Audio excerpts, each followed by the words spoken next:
Hello everyone, welcome to ఆర్పకాస్ media. ఈరోజు video YSR Congress party central కార్యాలయం ఏదైతే ఉందో, సెంట్రల్ పార్టీ ఆఫీస్ ఏదైతే ఉందో, పార్టీ ఆఫీస్ అయితే రెంట్కి ఇవ్వడం జరిగింది. టూలెట్ అని చెప్పేసి బోర్డు అయితే పెట్టడం జరిగింది. అసలు ఆ పార్టీ ఉందా లేదా ఆంధ్రాలో, అసలు పార్టీ బతుకుతుందా అని చెప్పేసి అయితే మీకు వీడియోలో ఎక్స్ప్లెయిన్ చేస్తాను. వీడియో కానీ నచ్చితే లైక్ చేయండి, షేర్ చేయండి, సపోర్ట్ చేయండి. ఇంకా మంచి వీడియోలు చేయడానికి అయితే ట్రై చేస్తాను. కరెక్ట్గా ఓడిపోయి 1 year అవుతుంది వైసీపీ పార్టీ ఆంధ్రాలో. ఓడిపోయినాక పార్టీ ఇట్లా ఓడిపోయిందో లేదో, 11 సీట్లకు పడిందో లేదో, అసలు నాకు తెలిసి వేరే ఏ స్టేట్లో కూడా ఇంత నీచానికి దిగజారిపోయి, ఇంత తక్కువ రోజులలో ఇంత తక్కువ దిగజారిపోయిన పార్టీ ఏమైనా ఉందంటే వైఎస్ఆర్సీపీ కాంగ్రెస్ పార్టీ ఒక్కటే. జగన్మోహన్ రెడ్డి గారు బయటకు వచ్చినప్పుడు తండాలకు పబ్లిక్ వస్తారు ఏదో అంటే, అది ముందుంది, ఇప్పుడు కూడా ఉంది. వచ్చిన వాళ్ళందరూ ఓట్లు వేసి లేదనేది ఇంపార్టెంట్. ఒక రాజకీయ నాయకుడు, ఒక ఎక్స్సీఎం అన్నప్పుడు ఎవడన్నా వస్తారు పబ్లిక్. బట్ వచ్చిన వాళ్ళందరూ ఓట్ల రూపంలో ఉన్నారా, అసలు ఆ vote bank YSRCP Congress party vote bank ఏదైతే ఉందో ఆ ఓట్ బ్యాంక్ ఇప్పుడు ఉందా లేదని అయితే వీడియోలో ఎక్స్ప్లెయిన్ చేస్తాం. పార్టీ ఓడిపోయింది. 11 సీట్లు వచ్చినాయి. 11 సీట్లు వచ్చిన తర్వాత జస్ట్ 1 year కూడా అవుతుందో లేదో పార్టీ ఆఫీస్ ఏదైతే ఉందో, సెంట్రల్ కార్యాలయం ఏదైతే ఉందో, మొత్తం అది టూలెట్కి పెట్టేసారు ఇప్పుడు బోర్డు. అక్కడ ఇప్పుడు వైఎస్ఆర్సీపీ కాంగ్రెస్ పార్టీ కార్యకలాపాలు ఏవీ జరుగుతలేవు. అక్కడ వదిలేసారు. వీళ్ళు రిలీజ్ చేసారు. వాళ్ళు కూడా వేరే వాళ్ళకి, ఎవరైతే ఓనర్స్ ఉన్నారో వాళ్ళు వేరే వాళ్ళకి రెంట్కి ఎన్నికే టూలెట్ బోర్డు పెట్టారు. అసలు వైఎస్ఆర్సీపీ కాంగ్రెస్ పార్టీ ఆంధ్రాలో ఉందా? ఇప్పుడు ఆంధ్రాలో కొనసాగే అవకాశం కానీ, రేపు పొద్దున్న ఎలక్షన్లో ఏమాత్రమైనా సరే ప్రభావితం చేసే ఛాన్స్ ఏమైనా ఉందా? నాకు తెలిసి అంత సీన్ అయితే లేదు. అయిపోయింది. జగన్మోహన్ రెడ్డి గారి పని మాత్రం కంప్లీట్గా అయిపోయింది. ఎందుకు ఎట్లా అని చెప్పేసి అంటారా, మీ ఎక్స్ప్లెయిన్ చేస్తాయి. అంటే జగన్మోహన్ రెడ్డి గారి మీద కోపంతోనో, లేకపోతే వైఎస్ఆర్సీపీ కాంగ్రెస్ పార్టీ నచ్చకనో ఈ మాట అంటాను. వాస్తవం ఇది. ఇప్పుడున్న ప్రస్తుత పరిస్థితిలో కూటమి ప్రభుత్వం తీసుకున్న ప్రతి నిర్ణయం చాలా ఆచితూచి, చాలా ట్రాన్స్పరెంట్గా, అందులో ముఖ్యంగా లోకేష్ గారు చేసే ప్రతి పని వేరే లెవెల్కి పోతుంది. ఇప్పుడు ప్రజెంట్ జగన్మోహన్ రెడ్డి గారు వాళ్ళ బ్యాచ్ ఎంత దాన్ని తప్పుగా, ఎంత ఫేక్ న్యూస్ ఎన్ని ప్రచారాలు చేద్దాం అనుకున్నా సరే కూడా ప్రజలకు రియాలిటీ తెలిసింది కాబట్టి, ఫేక్ ఏదో నిజమేదో, ఎవరు నిజం ఎవరు అబద్ధం అన్న క్లారిటీ ఆంధ్ర ప్రజలకు వచ్చింది కాబట్టి ఇప్పుడు అంత ఈజీగా ఆ ఫేక్ న్యూస్ని సర్క్యులేట్ చేయడం అనేది అయితే లేదు.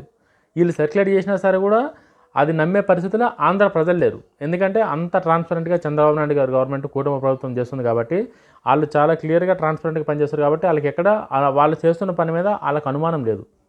చాలా నిబద్ధతతో పనిచేస్తున్నారు ప్రజెంట్ అయితే.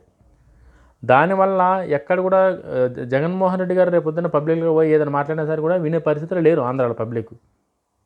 ఎందుకంటే ఎవరికైతే రోడ్లు లేవో, కూటమి ప్రభుత్వం వచ్చినాక రోడ్లు వచ్చినాయి. రోడ్ల మీద తిరిగేటోళ్ళకి తెలుసు కూటమి ప్రభుత్వం ఏం చేసింది అన్నది. రోడ్లు నాకు తెలిసి బుద్ధున్న ప్రతి ఒక్కడు జీవనశైలి ఎవరిదన్నా సరే నడవాలి అని అంటే ఖచ్చితంగా రోడ్ల మీద తిరగాల్సిందే. ఇప్పుడు కూటమి ప్రభుత్వం వచ్చిన తర్వాత రోడ్లు అన్నీ మంచిగాని, 4,000 రూపాయలు పింఛన్ ఇంటికి వస్తుంది. ఇది అందరి వైఎస్ఆర్సీపీ పార్టీలో ఉన్నటోళ్ళు కూడా ఇప్పుడు గవర్నమెంట్ ఏమైనా పథకాలు తీసుకొస్తే ఓన్లీ మన పార్టీ వాళ్ళకి అన్నట్టు కాదు, అందరికీ తీసుకొస్తుంది. కాబట్టి జగన్ ఉన్నప్పుడు ఏం జరిగింది, ఇప్పుడున్నప్పుడు ఏం జరిగింది అన్నది చాలా క్లియర్గా కనిపిస్తుంది ప్రజలందరికీ. ఇంకా చదువుకున్న యువతకి, వీళ్ళందరికీ లోకేష్ గారు బాగా కనెక్ట్ అయ్యారు. యువతకి, ఆంధ్రప్రదేశ్ రాష్ట్ర ప్రజలందరికీ లోకేష్ గారు చాలా కనెక్ట్ అయ్యారు. లోకేష్ గారు మాట్లాడుతున్న ప్రతి పదం, ప్రతి ఒక్కటి చాలా క్లారిటీగా మాట్లాడుతుండు. అతను రాష్ట్రానికి ఏ పరిశ్రమలు తీసుకొస్తుండో, ఐటీలో కావచ్చు, ఇండస్ట్రియల్గా కావచ్చు, అనేక రకాలుగా ఏవేవైతే తీసుకొస్తుండో అన్నీ చాలా క్లియర్గా వాళ్ళ ముందు పెడుతుండు. ఆంధ్రప్రదేశ్ ప్రజల ముంగట చాలా క్లియర్గా పెడుతుండ్రు. ఇగో నేను ఈ పని చేస్తున్నా, ఇగో ఇది, దీనివల్ల ఇంతమందికి ఉద్యోగాలు వస్తాయి, ఈ కంపెనీ ఇదని చెప్పి ఫేక్ లేనిపోయిన హంగామా ఏం చేయకుండా. లాస్ట్ టైం ఏదో జగన్మోహన్ రెడ్డి గారు ఏదో సమ్మిట్ ఒకటి పెట్టిండు విశాఖపట్నంలో. ఎవరెవరో ఏదో యూట్యూబ్లో పనిచేసేవాళ్ళు కూడా సూట్లు వేసుకొచ్చి మేము అది పెట్టినాం ఇది పెట్టినామని చెప్పేసి. గుడివార అమర్నాథ్ గారు కూడా అప్పుడు లాస్ట్ టైం అసెంబ్లీలో ఏదో తాండ్రి, అప్పడాలు, టమాటా పచ్చళ్ళు ఏవో ఎమ్మెల్యేలు అని చెప్పేసి అట్లా అడ్డమైనవి కాకుండా ప్రజలకి యువతకి ఏది అవసరమో దాని మీదనే కసిగా పనిచేసి, ఆ టీసీఎస్ కావచ్చు, ఇన్ఫోసిస్ కావచ్చు, మైక్రోసాఫ్ట్ కావచ్చు, ఇటు పక్కన ఏషియన్ పెయింట్ కావచ్చు, టాటా మోటార్స్ కావచ్చు, సో అన్ని రకాలుగా ఈ ఆంధ్రప్రదేశ్ ఏదైతే తీసుకురాగలుగుతారో అవన్నీ తీసుకురావడానికి లోకేష్ గారు చాలా క్లియర్గా పనిచేస్తున్నారు. ఆయన ప్రతి ఒక్కటి సోషల్ మీడియాలో చాలా నీట్గా మెన్షన్ చేసుకుంటా అవేర్నెస్ పెంచుతుంది. ఫస్ట్ ఆఫ్ ఆల్ ఆంధ్రప్రదేశ్ ఎంత వెనుకపోయింది, మనం వచ్చిన తర్వాత మనం ఏం చేసినామనేది ఆయన చేస్తుంది. కాబట్టి జగన్మోహన్ రెడ్డి గారు ఇప్పుడు ఎన్ని కింద మీద ఎన్ని డ్రామాలు చేసి ఎన్ని కోడికత్తి డ్రామాలు చేసినా మొన్న అంత ముందు ఎలక్షన్లు ఏమో కోడికత్తితో కొడిపించుకుండు, మొన్నేమో రాయితో కొడిపించుకుండు. సో ఇవన్నీ పబ్లిక్ చూసేసారు జగన్మోహన్ రెడ్డి గారిని. జగన్మోహన్ రెడ్డి గారు సీఎం అవ్వకముందు జగన్మోహన్ రెడ్డి గారు వేరు, సీఎం అయిన తర్వాత జగన్మోహన్ రెడ్డి గారు, గుర్తుపెట్టుకోండి ఇది.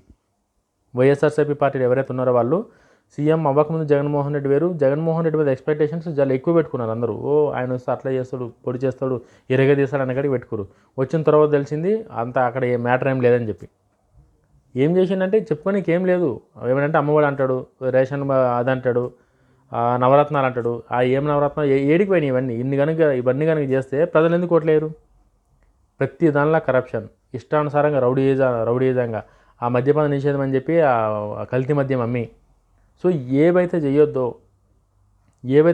అవన్నీ జగన్మోహన్ రెడ్డి గారు చేసేసారు. బట్ పబ్లిక్ ఇంక మాతోనే ఉన్నారన్న ఒక భ్రమల, ఒక ట్రాన్స్లో బతికి ఎలక్షన్లకు వచ్చేసరికల్లా గట్టిగా ఇచ్చేసారు పబ్లిక్ అందరూ. మామూలుగా వెళ్ళారు. నాకు తెలిసి ఇంత వరస్ట్గా, ఇంత దారుణంగా ఇది భారతదేశ చరిత్రలో ఏ పార్టీకి ఇంత వరస్ట్ ఇన్ని 11 సీట్లు వచ్చిన పార్టీ, ఏ ప్రతిపక్ష హోదా కూడా లేనంత దిగజారే పరిస్థితికి చేరిందంటే ఒక్కసారి మీరు అర్థం చేసుకోండి ఆ పార్టీ వెంటిలేటర్ మీద ఉందని చెప్పి. నాకేం ఆ పార్టీ మీద ఇది కాదు, బట్ వాస్తవం ఇది, రియాలిటీ ఇదే.